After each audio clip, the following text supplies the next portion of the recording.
guru here. He'll be giving a little bit of a presentation.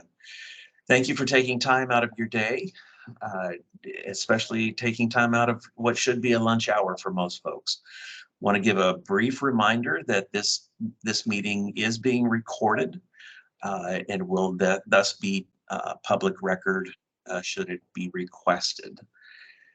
Again, thank you all for taking time to join us. Also, for those of you that have recently signed your contracts, thank you so much for doing that. We really appreciate that. I'd like to welcome a couple of our new staff members. We have two new additions to compliance, audit, and performance. First is Kevin Huppy. You will recognize that name. He comes from the community. He joined PDS as a Deputy Juvenile Trial Counsel. He started on Monday, June 13th. So now it's been 2 weeks. He's a seasoned veteran. Kevin comes to us from Umpqua Valley Public Defender down in Roseburg. He represented clients in juvenile court proceedings and supervised the attorneys on their juvenile team. So welcome, Kevin. It's been a pleasure working with you just for this even short period of time. Appreciate you. Annie Borton will join us as a Deputy Juvenile Trial Counsel, and she will join us effective next Tuesday, July 5th. Annie has been at Metropolitan Public Defender, where she has represented clients in both juvenile and criminal matters in Multnomah County and Washington County, and actually worked as a legal assistant and data integrity assistant before attending law school. I, for one, appreciate the data integrity. That is something that government has struggled with for many, many years. I worked with the Chief Information Office over at DAS, developing some of those data integrity policies. So Annie, certainly glad that you are with us. Both Kevin and Annie have demonstrated commitment to supporting their colleagues in public defense and improving representation for our indigent clients. We're very excited to have them join the efforts of CAP and OPDS as a whole to improve the delivery of public defense services in Oregon. The next item that we have coming up, and Elena, I didn't miss anybody on the welcoming, did I? I think those are the only two. Excellent. Correct. All right, Ralph, you are up with item number 2, a billing update. I finished up 2 minutes early, so let's see if you can finish up 2 minutes early on yours. I can do that, Brian. Thank you very much. Hello, for the record, Ralph Amador, OPDS Budget and Finance person. I have a couple things on the billing update. One is what we talked about, and one is something that's come up that I'm sure that everybody is well aware of at this time, and I'll go over that in a minute. But as I say every time, OPDS understands the historically payments have been much shorter, longer time as a result of processes added actually ensure payments are correct and valid. To be in compliance with legislative direction and best practices, processing time is necessarily lengthened. We do not anticipate the time where OPDS returns to the near immediate payment of invoices, and our goal remains 30-day processing. As of June 28th, excuse me, we were at 43 days. By the end of today, we'll be at 42 days, and we're gaining quickly. We hopefully by the next time we meet again, that number will be down again, barring any other things that happen. As always, your normal invoice inquiries outside of the submission process should go to the accounts payable at opds.state.or.us. Make sure that you include your invoice number and/or case number or CSS number in the subject line. If you're experiencing billing issues extraordinarily long, we've created a different email box that's opds.ap.invoice.issues@opds.state.or.us. And please do not copy other individuals from the staff, individual staff from the agency, as that they're not looking for this. We're trying to funnel everything in one area. And then finally, if you have other questions about a particular CSS, please send those requests to css@opds.state.or.us. The other issue the other AP issue that's come up this week that we didn't intend for it to come up is that Nintex is sending out a default notice saying that there's a virus. There is no virus. thus far, we looked and there's been 280 rejections of invoices, submissions at this point. But if you wait and resend it a little later, possibly the next day, it will go through. We did a test in the office and we tried 2 on one day and then the next day they went through. So that's going. And the problem is with the cloud service provider. We have OPDS and OJD techs working right now with the provider to resolve this. We just don't have a time frame. But rest assured, if the stuff goes through, we are getting the information and getting it in the queue to pay. That's my update for a billing update. If you have questions, you know, I've given you email places to send those questions. Thanks and have a good day, and I'll be back a little bit later. There you go, Brian. Ralph, why don't you go ahead and give a budget update? Steve just walked into the building and that'll give him a little bit of time to come online and keep the meeting moving forward. So Keep the ball go ahead and give a rolling. budget All right. update. Got it. Elena, can you pop that up for me, please?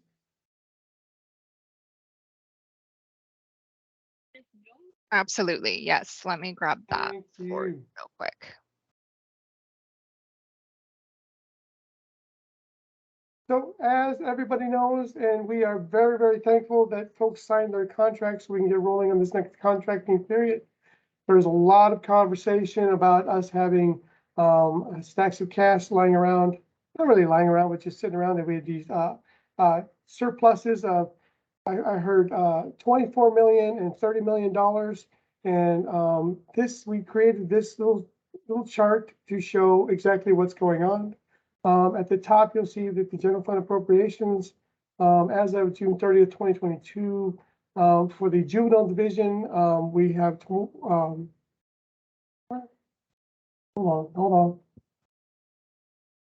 I am off. Just a second. There we go. For the juvenile division, we have and that's just PCRP only because we haven't changed it over yet.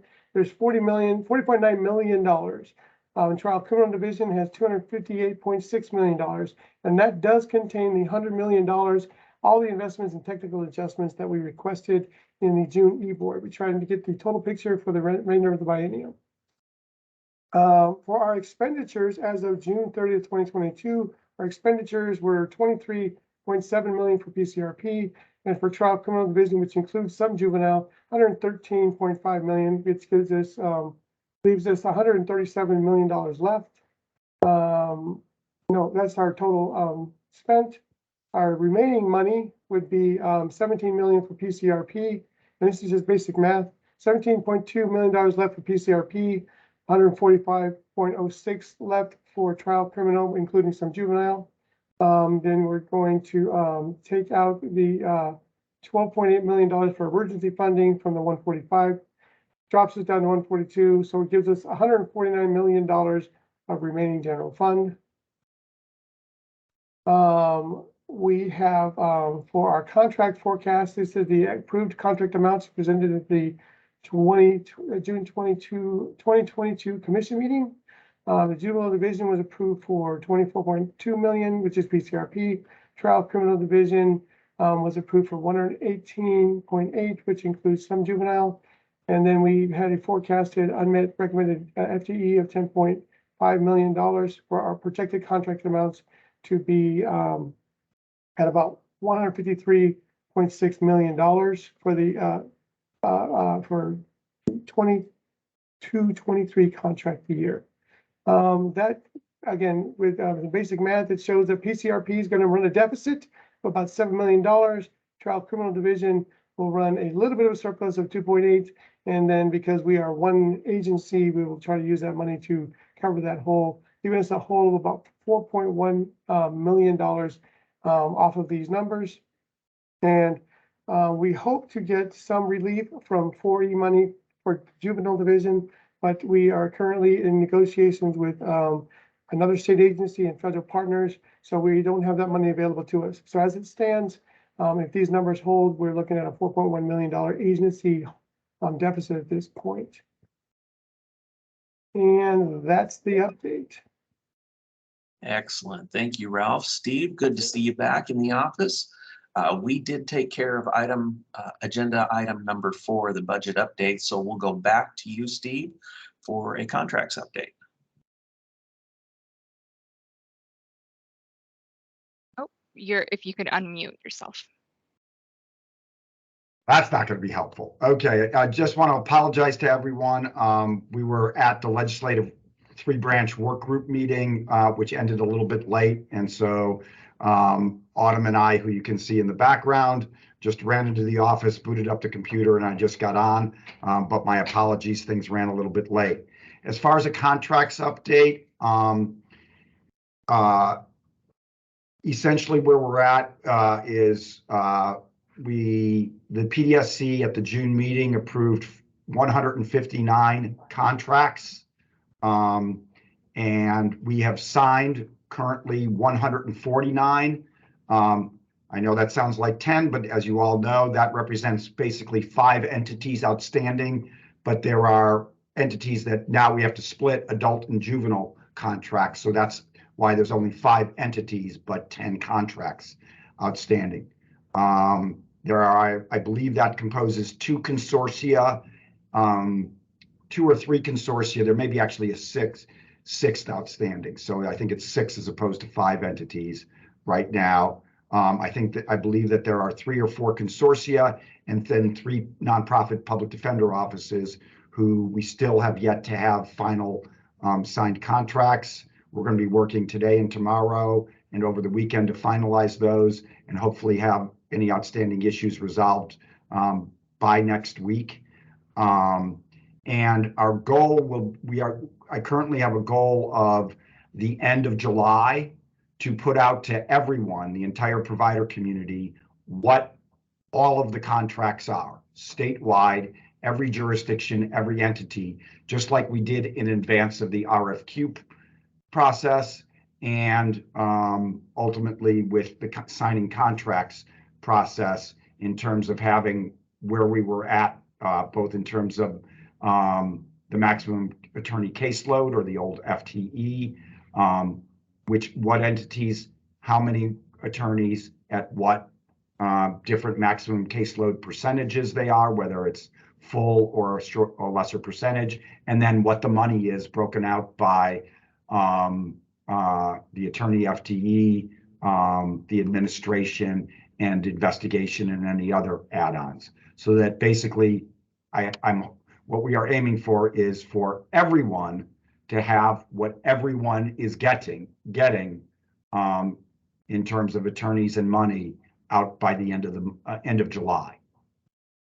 That's our goal. We want to be as accurate as we can, so it may be early August, just depending on the needs for the July PDSC meeting, but that's our goal. So that's where we're at in terms of contracts. Autumn, I'm going to turn it over to you to give the legislative update. Thank you. Jump up here. Hi, everyone. I'm going to cover a couple of items. I want to go back in time a little bit. I know it seems like a million years ago, but it actually was since the last provider call that we had the e-board meeting.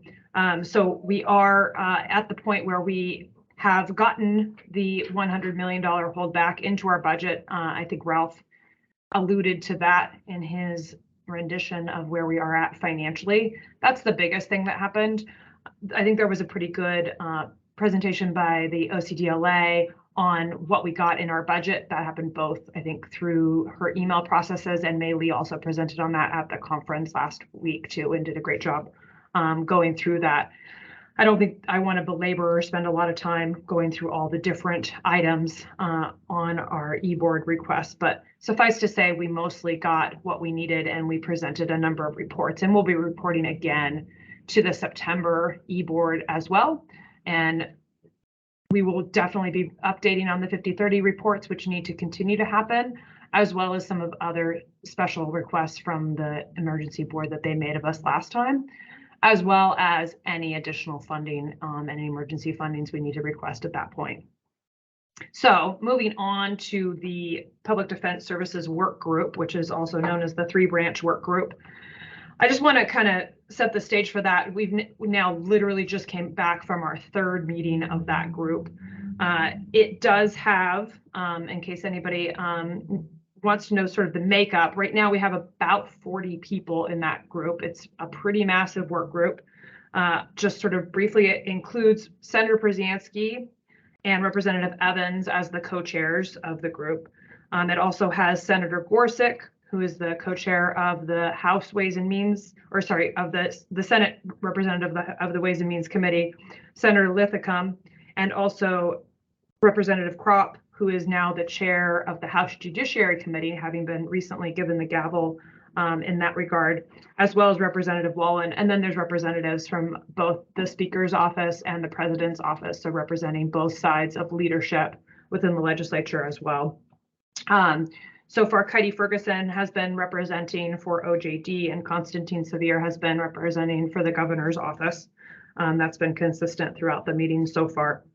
On the sort of provider end, I think that there's probably, I would say, a little bit of a lack of representation on the people that are actually doing the work. But right now we have Jessica Camphy, who is kind of representing the public defense offices and the nonprofits, and Rob Harris, who's representing both the ODCA and sort of his own consortia and other consortia members.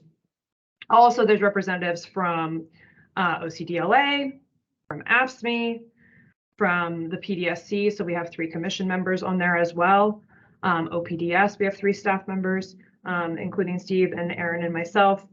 There's members of the Oregon State Bar, the Criminal Justice Commission. There are, I think, 3 or 4 members from different DA offices. So there's the ODAA, as well as actual DAs and some of their staff. The ABA and the Sixth Amendment Center are both represented as full members of the work group. I'm going to kind of get through what's been presented already, but they were the most recent presenters, they reported on their work that they've done in the past. So also there is legislative staff. So it's also staffed by the Legislative Policy Office, which includes basically the people that work for the Judiciary Committees. So there's the House Judiciary and the Senate Judiciary Committees, and their staff people, 2 of them are heading up the staffing of this committee. And so they're kind of facilitating all of the meetings. There's also a work plan. So this was the way the work plan was presented in the beginning, was the work plan was presented from the very beginning of this work group as a plan to meet every month for 2 years. And with an eye at that time towards the 2024 legislative session, which is a short session. I think that some of that has morphed, and I'm going to get to that sort of at the end of this because that was sort of a more recent update. But there's also sub work groups. So Representative Kropp has led a work group that included some of the providers that are in some of the hard hit counties with big backlogs. And he's focusing on sort of the emergent issues, and also has indicated that some of the work that comes out of that may be stuff that comes through in the 2023 legislative session as to sort of move this process along a little bit quicker. Also, there's been invited presenters throughout already. The first meeting was back in May, and that meeting we did a very brief sort of history of the agency and the structure of the agency. But then there was a much more in-depth dive at the second meeting, where there was presenters that went into the long time history of the public defense system and how it kind of came to be up to this point. I think this is mostly educational background for many members of the work group that haven't had a lot of exposure. Many people, this was obviously a repeat of things they've already heard, but I thought it was useful for people to sort of just ground in where we've been so we can decide where to head. We also talked about the plan in general. So the plan in general was this background stuff. That was like the work plan for the whole committee. So background stuff, and then moving on to looking at individual models. We've kind of started down that path in this most recent work group meeting, which included both the Sixth Amendment Center, who suggested a few different jurisdictions that are not perfect models, but things that the Oregon could draw from to try to work on their model. But they did a real in-depth description of the work that they did with the Sixth Amendment Center report back from 2019. And then also the ABA workload study, people gave their report today, and that also sparked a lot of conversation about what could be done in Oregon. It's been, I think we got to a more robust place where we're starting to move forward. And I think the committee recognizes that, and what they anticipate between now and August is that small groups are going to break off to work on individual pieces of legislation, meaning that by September is when we need to have our legislative concepts finalized into the next session. So they want to work with smaller groups, for those smaller groups to come up with legislative concepts that could be drafted by September. And that's why that work needs to start now. I will say that Senator Brzezinski also indicated that he would have a reserved bill as well that could not have to abide by that September deadline. So if more work needed to be done, we'd have a place to do it. Another thing that I'll just bring up that has been brought up from the beginning of the work group, including that there wasn't probably as much provider representation as one would like, is that there was also discussion of the fact that the rural communities in Eastern Oregon was not represented as fully as we may have liked on the committee.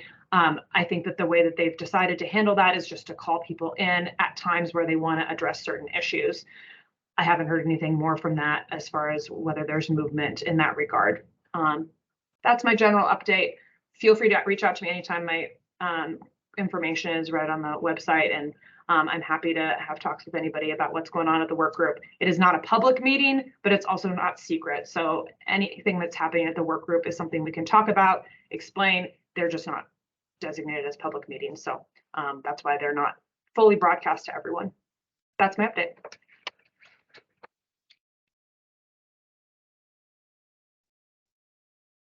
Sorry for the little bit of musical chairs. Thanks very much, Autumn. Appreciate that. So with that, we're at the end into the question and answer. And Alina, am I correct? Right now, I have listed one question that was submitted in writing in advance. That is correct. This comes from Guy Greco, and the question is, under the new contract models, will monthly reporting requirements change? And if so, how? The short answer to the question is yes. The if so, how is that is still being worked on. As many of you know who have been following Autumn's legislative updates, HB 5030 requires us to have a compliance audit and performance division basically ready to go, be operational in September. That is still on track for that time period. And so one of the things that is being worked on by the members of the Compliance Audit and Performance Division between now and September will be the reporting requirements. We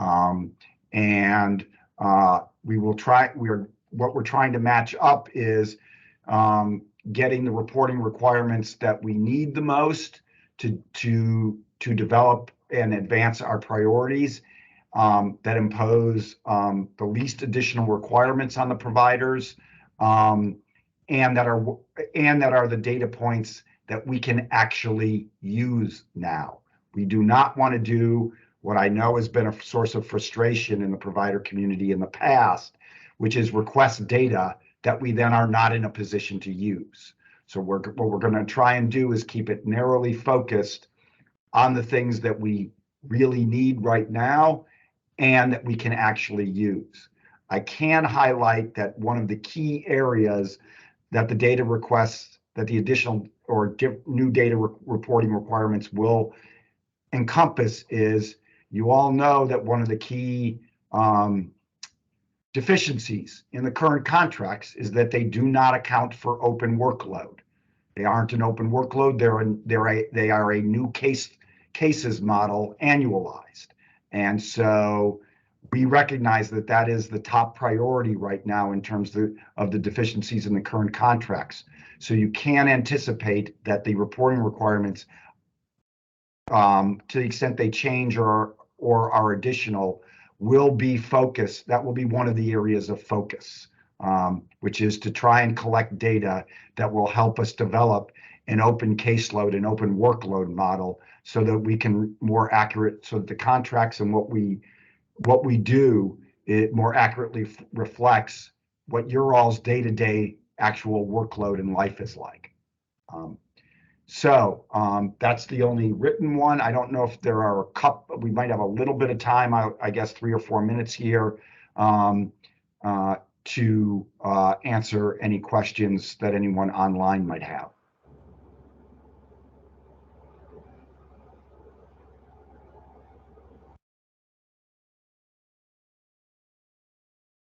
Doesn't look like there are any.